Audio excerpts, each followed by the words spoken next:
السلام عليكم ورحمة الله وبركاته. فضلا وليس أمرا الاشتراك في القناة وتفعيل زر الجرس ليصلكم كل جديد. رئيس مجلس الوزراء: إقامة المباريات الرياضية قبل المغرب لترشيد استهلاك الكهرباء.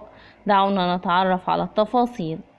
قال الدكتور مصطفى مدبولي رئيس مجلس الوزراء إنه جرى التوافق على مجموعة قرارات خلال الأيام القليلة الماضية للتحرك في أزمة انقطاعات التيار الكهربائي، منها توجيه وزير الشباب والرياضة الدكتور أشرف صبحي بأن تلعب المباريات قبل فترة المغرب، بحيث تنتهي المباريات قبل فترة المغرب مباشرة من أجل تقليل استهلاكات الكهرباء في المنشآت الرياضية.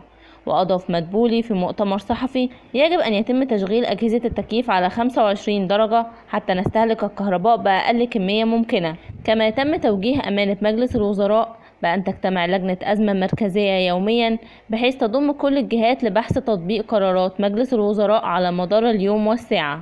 وتابع رئيس مجلس الوزراء إنه إذا تم تطبيق كل إجراءات الحكومة لترشيد استهلاك الكهرباء ستكون الدولة في احتياج لتخفيف الأحمال إذا ما تجاوزت درجة الحرارة 35 درجة، وبالتالي فإنه من المتوقع أن يكون تخفيف الأحمال ما بين ساعة إلى ساعتين على الأكثر يوميا، وكلما قلت درجات الحرارة قلت معدلات التخفيف.